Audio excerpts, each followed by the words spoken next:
44 సంవత్సరాలకు ఒక్కసారి వచ్చేటువంటి మహా కుంభమేళ ప్రయాగ్రాజ్లో జరుగుతోంది.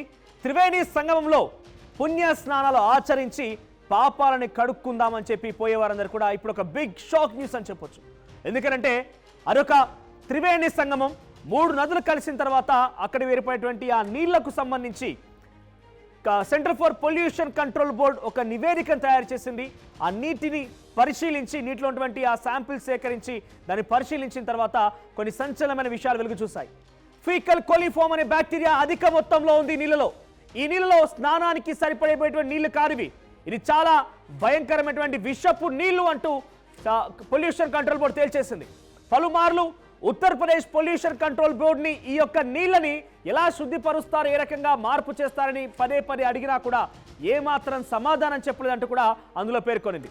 అయితే ఒక కేసు విషయంలో ఎన్జిటి ధర్మాసనం విచారణ జరిపినటువంటి అంశాలపైన ఈ యొక్క అంశం చర్చకు వచ్చింది. సెంట్రల్ పొల్యూషన్ కంట్రోల్ బోర్డు ఇచ్చిన నివేదికని తాజాగా ఆ ఎన్జిటి ధర్మాసనం ముందు ప్రవేశపెడితే ఆ అంశానికి సంబంధించి విస్తృపోయే విషయాలు వెలుగు చూశాయి.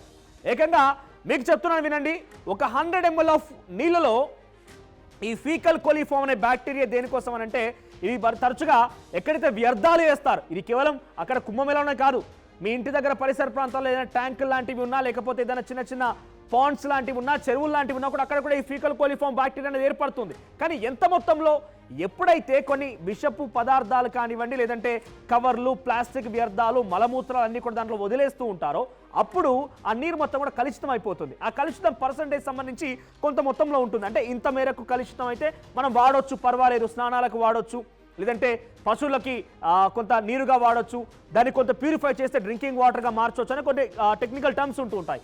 అయితే ఇక్కడ ప్రయాగ్రాజ్లో పరిశీలించినటువంటి ఆ వాటర్లో 100 ml ఆఫ్ ఆ వాటర్లో సుమారుగా 2500 ఫీకల్ బ్యాక్టీరియా ఉందట. ఫీకల్ కోలిఫామ్ బ్యాక్టీరియా ఉందట. అంటే అది సామర్థ్యానికి మించి, అంటే ఇది ఏమాత్రం కూడా ఈ నీళ్లు కనీసం మనం స్నానం చేయడానికి కూడా ఉపయోగపడవట. ఒకసారి మీరు ఇక్కడ చూడండి, ఒకసారి పీస్ అనేది పాజ్ చేయండి. ఇక్కడ చూడండి, river water quality was not confirming with the primary water quality for bathing. ఏమంటుంది ఇక్కడ, ఈ యొక్క నీళ్లు ఏదైతే ఆ నదీ ప్రవాహానికి సంబంధించిన నీళ్లు ఉన్నాయో అది స్నానాలు ఆచరించడానికి primary water quality for bathing not conforming, అది స్నానాలు చేయడానికి పనికిరానటువంటి నీళ్ళట. సో అంతటి వ్యర్థాలు, అంతటి కోలిఫామ్ బ్యాక్టీరియా ఉందట. మరి ఈ బ్యాక్టీరియా ద్వారా ఏం జరుగుతుంది అనేది ఒక్కసారి అని చెప్తా, మళ్ళీ దీన్ని కంటిన్యూస్గా మనం చదువుదాం ఒకసారి. సో ఈ ఫీకల్ కోలిఫామ్ బ్యాక్టీరియా వల్ల ఏం జరుగుతుందనంటే, మూత్రనాళాల్లో ఇన్ఫెక్షన్ వస్తుందట, కంటిన్యూస్ డయేరియా ఉంటుందట, ఆ తర్వాత శ్వాసకోశ సంబంధిత వ్యాధులు వస్తాయట, స్కిన్ అలర్జీ లాంటివి జరిగే అవకాశం ఉందట. 55 కోట్ల మంది ఇప్పటికే అందులో స్నానాలు చేశారు. 55 కోట్ల మంది ఇప్పటికే అక్కడ పుణ్యస్నాలు ఆచరించి వెళ్లారు. సుమారుగా 140 కోట్ల జనాభా ఉన్నటువంటి భారతదేశంలో 110 కోట్ల మంది హిందువులు ఉన్నారని చెప్పేటువంటి ఈ దేశంలో 55 కోట్ల మంది, అంటే సగానికి జనం ఇప్పటికే అక్కడ సందర్శించారు. మరి ఇటువంటి నదీ ప్రవాహంలో స్నానాలు ఆచరించిన వారందరూ కూడా ఇదొక బిగ్ షాక్ అని చెప్పొచ్చు. అయితే ఉత్తరప్రదేశ్ పొల్యూషన్ కంట్రోల్ బోర్డుని పదే హెచ్చరించిన, ఎన్నిసార్లు అక్కడ అలర్ట్ చేసినా కనీసం పట్టించుకోలేదంటూ సెంట్రల్ పొల్యూషన్ కంట్రోల్ బోర్డు చెప్తోంది. అయితే ఈ విషయం పైన ఎన్జిటి చాలా సీరియస్ అయింది. మీరు 7,000 కోట్ల రూపాయలు ఖర్చు చేసి మహాకుంభమేళా అంటూ ఒకటి ఏర్పాటు చేశారు. దాంట్లో ప్రత్యేకంగా 1600 కోట్ల రూపాయలు వెచ్చించి కేవలం ఆ వాటర్ని క్లీన్ చేయడం కోసం మాత్రమే, 1600 కోట్ల రూపాయలు కేవలం వాటర్ని క్లీన్ చేయడం కోసం మాత్రమే ఉపయోగించామని చెప్తున్నారు. ఇదేనా మీ పనితీరు అంటూ కూడా క్వశ్చన్ చేసింది. అయితే దానికి సమాధానంగా ఉత్తరప్రదేశ్ కంట్రోల్ బోర్డు కానివ్వండి, లేదంటే అక్కడ కలెక్టర్ చతుర్వేది అనే ఒక వ్యక్తి కూడా ఏం చెప్తున్నారంటే, అక్కడ ప్రయాగ్రాజ్ సంబంధించినటువంటి అక్కడ ఏరియా పరిసర ప్రాంతాల్లో ఏదైతే కుంభమేళా జరుగుతుందో ఆ ఏరియా కలెక్టర్ ఏం చెప్తున్నారంటే, లేదు మేము ప్రతి ఘాట్ వద్ద ఒక కంట్రోల్ బోర్డుని పెట్టాం, పొల్యూషన్ కంట్రోల్ బోర్డుని పెట్టాం, అక్కడ ఎప్పటికప్పుడు మెషిన్స్ ద్వారా వ్యర్థాలను తొలగిస్తున్నాము.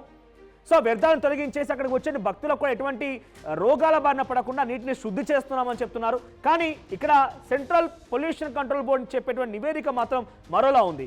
అయితే ఇక్కడ 100 ml 2500 ఫీకల్ కోలిఫై బ్యాక్టీరియా ఉందని చెప్పి నేను చెప్పడం కాదు, ఏకంగా उत्तर प्रदेश मुख्यमंत्री योगी आदित्यनाथ చెప్పుకొచ్చారు. ఒకసారి ఏం మాట్లాడారు విందాం. एक समाचार पत्रों में एक न्यूज जो देखने को मिली, मैं भी देख रहा था, पुरानी न्यूज है, एनजीटी के माध्यम से एनजीटी का नाम लेकर के दिया गया है, किसी ने दिया है, जिसमें उन्होंने कहा है कि फीकल कोलिफॉर्म की उसमें उन्होंने चर्चा की है।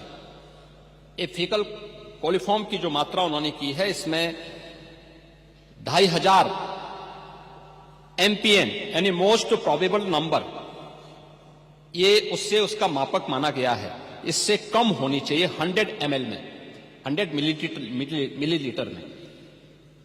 और इसके जो अलग अलग नमूने लिए गए फीकल कोलिफॉर्म के भी, ये फीकल कोलिफॉर्म बढ़ने के बहुत सारे कारण हो सकते हैं। या तो कहीं सीवेज लीकेज है, या बहुत बार ये होता है कि वे इस प्रकार की नदियां हैं, कोई वह चैनलाइज तो है नहीं, भैंस है, गाय है या अन्य जानवर उसमें आते हैं, नहाते हैं, उसके कारण भी, उनके गोबर आदि के कारण भी इसकी मात्रा तेजी के साथ बढ़ती है। लेकिन प्रयागराज के संदर्भ में जो मैं आपको स्पष्ट करना चाहूंगा कि 12, 16, 20, 25, 30 जनवरी, 5, 10 और 13 फरवरी को जो सैंपल के परीक्षण लिए गए हैं, उसमें संगम नोच पर फीकल कोलिफॉर्म की मात्रा मानक के अनुरूप पाई गई है। ये Uttar Pradesh pollution control board का है, जो 2500 MPN प्रति 100 ml से ये कम पाई गई है। इसका मतलब जो दुष्प्रचार कर रहे हैं केवल कुंभ महाकुंभ को बदनाम करने की साजिश का हिस्सा है। అయితే ఎప్పటికప్పుడు ఉత్తరప్రదేశ్ పొల్యూషన్ కంట్రోల్ బోర్డు కూడా పరిశీలిస్తోంది. అయితే మాకు వచ్చిన నివేదిక ప్రకారంగా మరోలా ఉంది. అటు సెంట్రల్ పొల్యూషన్ కంట్రోల్ బోర్డు మరో నివేదిక ఇస్తుంది. ఎన్జీటీ ఈ రకమైనటువంటి బదనాం చేయాలని ఒక ఆలోచనతో ఉంది. మహాకుంభమేళాని కొంత బదనాం చేయాలని ఆలోచనలో ఉందంటూ కూడా యూపీ సీఎం యోగి ఆదిత్యనాథ్ చెప్పుకొస్తున్నారు. ఇక్కడ మెయిన్ పాయింట్ ఏంటంటే ఇంతమంది డెఫినెట్గా ఇక్కడ ఒక ఎన్జీటీ చెప్పడమో, లేకుంటే పొల్యూషన్ కంట్రోల్ బోర్డు చెప్పడమో, లేకుంటే ఉత్తరప్రదేశ్ కంట్రోల్ బోర్డు చెప్పడమో కాదు, పొల్యూషన్ కంట్రోల్ బోర్డు చెప్పడమో కాదు. మనం కామన్గా ఆలోచిద్దాము. సో మనం ఒక వాటర్ బకెట్లోనే తీసుకొని తరచుగా అదే వాటర్ని అప్ అండ్ డౌన్ చేస్తూ ఒక మగ్లో మనం తీస్తూ పోస్తూ ఉంటేనే ఆ వాటర్లో ఉండేటువంటి ఆ పార్టికల్స్ మొత్తం చెల్లా చెదిరైపోయి వాటర్ మొత్తం కూడా కొంత చూడడానికి కానీ ఉపయోగించడానికి కానీ కొంత ఇబ్బందికరంగా ఉంటుంది. అటువంటిది 55 కోట్ల మంది జనాభా అక్కడికి వెళ్ళిపోయి పుణ్యస్నానాలు ఆచరిస్తున్నారంటే ఎంత డెఫినెట్గా కొంత గలీజ్ పదార్థాలు పడే అవకాశం ఉంటుంది, అందులో వ్యర్థాలు పడే అవకాశం ఉంటుంది, పూల్ లాంటిది పడే అవకాశం ఉంటుంది. ఇక రకరకాలుగా పడిపోయి అందులో కూడా వ్యర్థంగా మొత్తం కూడా ఫీకల్ కొలిఫై బ్యాక్టీరియా అనేది వచ్చే అవకాశం ఉంటుంది.